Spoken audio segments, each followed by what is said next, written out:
كام سنة وانا حبك انا من كام سنة وانا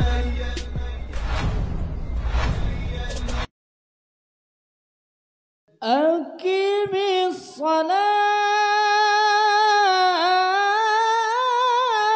على الحبيب محمد الله فقبولها. Teman-teman, Masya Allah, Madinah dengan kedatangan rombongan PNI kita, terutama Jabal Uhud ini menjadi ramai. Bahkan polisinya pun kebingungan ya. Polisinya pun kebingungan, ini kenapa bisa jadi ramai seperti ini padahal umroh masih ditutup. Dan ini teman-teman semua ini adalah teman-teman PMI, pekerja migran Indonesia yang memang mengadakan city tour kota Madinah Al-Munawwarah atau ziarah kepada Rasulullah Sallallahu Alaihi Wasallam. Di sini ada Ustadz Bashir yang masih menjelaskan. Dan subhanallah, Madinah dan juga Jabal Uhud ini menjadi ramai juga dengan burung-burung. Bisa kita lihat kalau kita zoom teman-teman tuh, ini barusan jutaan mereka ini datang ke Jabal Uhud ini mungkin karena tahu banyak orang yang berziarah. Jadi mereka ini mereka ini datang ke sini untuk mengharapkan pemberian makanan dari para peziarah ya. Bisa kita lihat di depan sana itu adalah pemakaman para syuhada Uhud ya, pemakaman daripada paman Rasulullah Sallallahu Alaihi Wasallam. Assalamualaikum Ustaz. Waalaikumsalam warahmatullahi wabarakatuh. Kaya halak Ustaz? Alhamdulillah, khair. Masya Allah Ustaz, kita sekarang lagi berada di mana nih Ustaz? Jabal Uhud Ustaz. Jabal Uhud. Oh, Jabal Rumad ini kita. Oh, Jabal Rumad. Oke. Lokasi di Jabal Uhud. Jabal Uhud. Bisa dijelaskan sedikit sejarah atau napak tilas perjuangan Rasulullah di Jabal Uhud ini Ustaz? Rasulullah sempat galau dengan para sahabat waktu itu ketika setelah memenangkan perang Badar ya. Perang Badar, banyak orang Quraisy yang tumbang pada peperangan Badar.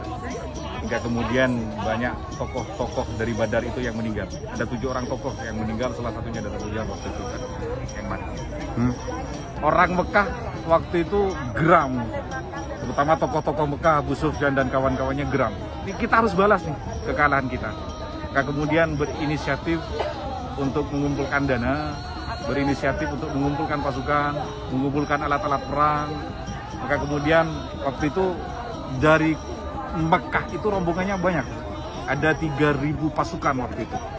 Ada 3.000 pasukan kaum kafir Quraisy yang ingin meluluh lantakkan kota Madinah. Terdengar kabar karena memang kondisi Madinah itu Rasulullah Muhammad SAW beliau punya telek sandi kan zaman dulu, jadi punya informan gitu kan. Walaupun nggak ada HP. Nggak ada HP waktu itu, nggak ada WhatsApp ya kan. Kalau nggak ada WhatsApp bisa broadcast waktu itu. Jadi ada yang menyampaikan bahwa orang Mekah itu, orang kafir Quraisy akan melakukan serangan terhadap invasi terhadap kota Madinah. Berkumpullah para sahabat Rasulullah di Madinah gitu kan. Ketika berkumpul Rasulullah, maka kemudian para sahabat ada para sahabat yang gini. Rasulullah, ini 3.000 pasukan ya Rasulullah. Kita kalah pasukan. Kita pun kalah alat perang gitu kan. Kita kalah artileri, kita kalah teknik. Gimana nih ya Rasulullah? Ada yang bahkan yang mengusulkan udah keluar aja di Madinah, kabur gitu kan. Ada yang ngajakin kabur gitu kan. Ada sebagian lagi, kita lawan. Kita hajar habis-habisan, 3.000 mau 3.000 mau 5.000 mau 10.000 kita hajar. Maka kemudian Rasulullah mengambil jalan tengah, Ustaz. Kita cerita, maka kemudian Rasulullah berinisiatif untuk menunggu kedatangan kaum kufar di tempat ini. Di Jabal Uhud. Banyak yang dipertaruhkan oleh Rasulullah. Rasulullah waktu itu Ustaz lagi sedang masa galau-galau. Galau dengan kenapa tidak? Pada saat peperangan Badar, Rasulullah itu ditimpa ujian, anaknya wafat. Istri Nabi dari Sayyidina Utsman bin Affan wafat. Tapi demi perjuangan Rasulullah berangkat ke tempat Badar. masa-masa berdukanya Rasulullah masih tetap berlanjut sampai Jabal Uhud ini. Oke, singkat cerita, 1000 nih, udah pasukan sudah mulai terkumpul, strategi sudah mulai bangun. Kita umat Islam waktu itu sudah ada rasa kepercayaan diri. Oh, di Badar 1000, kita 300 bisa mengalahkan 1000 kok, kayak gitu kan? Ada yang mengusulkan gitu. Apalagi ini kita cuma 3000, ya sudah. Pasukan yang disiapkan oleh Rasulullah 1000 berangkat ke sini. Di tengah perjalanan, namanya juga ini ya, ada juga yang provokator yang ngompor-ngomporin, ngapain perang gitu kan? Mending kita panen kurma gitu. Ya kan, saat-saat perang Uhud itu kan adalah musim panen kurma. Ada yang manas-manasin, ngapain perang? Kita mending panen kurma. Duit nih, duit nih gitu kan. Duit nih. Akhirnya dari 1000 itu mental kan 300 itu pulang. Mending panen kurma, mending kita panen kurma, jual kurma, banyak duit kita. Ini yang 700 tetap. Saat itu kondisinya sudah kacau sudah. Secara mental yang 700 orang ini, iya kita melawan 3000 dengan 700 orang ini. Akhirnya apa kata Rasulullah? Jangankan 3000 kita lawan dengan jumlah 700, gitu kan? Mau berapapun jumlahnya, demi Allah haram hukumnya kalau saya mundur. Akhirnya semangat lagi. Saat itu juga dibangun strategi, Rasulullah menempatkan sniper di tempat ini. Ya, sniper lah kalau zaman sekarang ya. Zaman dulu kan pemanah, para penembak jitu terbaik lah, para pemanah terbaik Rasulullah ditempatkan di tempat ini. Di ujung tempat itu mungkin Jabal Rumah. Ini kan namanya Jabal Rumah. Bukit para pemanah. Ya, bukit para pemanah. Bukit para pemanah. Ada beberapa pasang, itu nggak satu hari loh. Perang Uhud. Beberapa hari. Oh, jadi bukan terjadi dalam satu hari? Enggak. Beberapa hari. Jadi fase pertama perang itu dimenangkan oleh orang-orang Islam. Jadi dengan strategi Rasulullah sampai disampaikan kepada para pemanah itu, apapun yang terjadi di bawah jangan sampai turun tuh. Apapun yang terjadi di bawah walaupun kita kalah, nggak boleh ada yang turun. Nah, akhirnya karena memang kondisi fase peperangan pertama menang, di bawah kan ada rebutan harta rampasan yang di atas pada mikir tuh. Kita nggak kebagian nih gitu. Jadi kan peninggalan perang manusiawi lah yang manusiawi banget. Ini kita nggak mau kebagian, ayo turun yuk. Akhirnya dari sebagian pemanah yang ada di tempat ini turun ke bawah. Terjadilah chaos.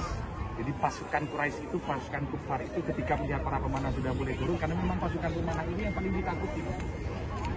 Akhirnya tidak menyanyikan kesempatan itu, dilakukanlah penyerangan. Akhirnya ya Rasulullah sampai luka-luka, bahkan pipisnya pecah, sikunya juga pecah. Rasulullah bahkan di peperangan Uhud ini dikabarkan wafat.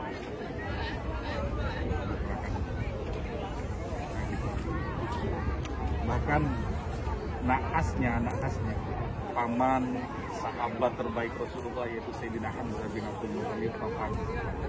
Ada 70 sahabat yang wafat pada saat peperangan. Di belakang ini ada makaman para syuhada. Ini adalah makam atau kuburan para syuhada. Salah satunya adalah paman Rasulullah. Cuma nanti pada masa pemerintahan Umayyah, Bani Umayyah, di 40 tahun setelah Rasulullah wafat, terjadi banjir besar kan. Banjir besar yang kemudian ada sebagian jenazah yang terangkat, yang keluar gitu kan. Bahkan salah satunya adalah paman Rasulullah sendiri. Terangkat juga 40 tahun setelah Rasulullah wafat, tapi kondisi tubuhnya masih utuh. Bahkan darah tetap mengalir. Salah satu keistimewaan orang yang wafat dalam keadaan syahid. Jadi mereka nggak dikafan, mereka nggak disolatkan. Jadi Rasulullah langsung beritakan kepada para sahabat seperti itu. Orang-orang yang mati syahid, iya, tidak perlu disolatkan, tidak perlu dimandikan juga. Tidak perlu dicuci, tidak perlu dimandikan. Karena darah yang mengalir dari tubuh, baju yang dia pakai, sobekannya itu akan menjadi saksi telah ketika ditimbang diproses oleh Allah. Sayyidina Hamzah. Akhirnya Sayyidina Hamzah dikuburkan kembali. Dan sebagian yang mengambang itu dipindah ke Baki. Dinding ya. awalnya 70 jadi berkurang, sebagian yang dipindah itu terjadi 40 tahun setelah Rasulullah di masa pemerintahan Bani Umayyah. Jadi pelajaran buat teman-teman semua, mungkin banyak diantara para peziarah yang tidak paham ketika datang ke sini. Banyak diantara teman-teman kita atau para jamaah umroh khususnya itu ketika datang ke sini mereka lupa untuk berziarah kepada paman Rasulullah, kepada para sahabat-sahabat Rasulullah yang berjuang di sini. Padahal mereka inilah orang-orang yang menegakkan atau mengibarkan bendera-bendera tauhid di awal-awal penegakan Islam atau perjuangan Islam di kota Madinah. Mereka ini di belakang adalah orang-orang yang berjuang demi Islam, demi kita semua termasuk. Istri-istri mereka menjadi janda, anak-anak mereka menjadi yatim, hanya untuk memperjuangkan Islam di awal-awal masa perjuangan Rasulullah SAW. Jadi ketika membawa jemaah umroh, ini pengalaman kan, bawa jemaah umroh kita, yuk kita ziarah. Ternyata setelah lewat dari sana, di situ kan banyak biasanya orang jualan. Kita pengibar bendera di depan, ya. Udah nyampe ke depan sini, kita naik ke belakang, jemaah udah nggak ada sama sekali. Padahal ketika kita berziarah bukan cuma di Baqi saja yang menjadi apa ya, yang pantas kita ziarahi, di sini juga ya termasuk salah satu yang utama kita untuk ziarahi. Kalau di Indonesia itu ada ziarah Wali Songo, di sini juga lebih utama teman-teman, karena mereka ini adalah orang-orang yang memperjuangkan Islam di awal-awal penyebarannya di kota Madinah Al-Munawwarah. Dan tujuannya mungkin Ustaz ketika kita berziarah ke tempat-tempat suci seperti ini, tempat-tempat yang bersejarah, mengenal bagaimana perjalanan para sahabat, bahkan Sayyidina Hamzah bin Abdul Muthalib. Ya, mudah-mudahan harapannya adalah bisa menambah kecintaan kita kepada Allah, menambah kecintaan kita kepada Rasulullah, Ahlul Bait, semuanya, para sahabat-sahabat Rasulullah. Dan mudah-mudahan kelak kita dikumpulkan dengan amin. Oke, terima kasih waktunya Ustaz. Sama-sama Ustaz.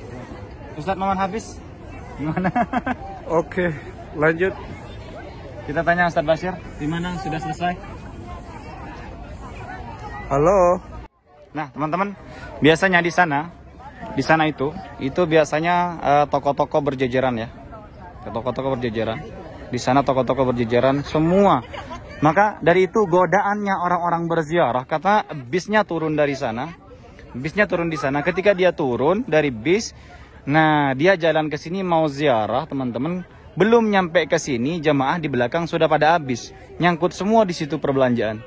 Nah, maka dari itu buat semua para peziarah ketika datang ke sini ya jangan lupakan untuk berziarah terlebih dahulu kepada para syuhada yang dimakamkan di tempat ini. Barulah ketika sudah selesai berziarah silahkanlah belanja 5 rial, 10 rial, tidak apa-apa.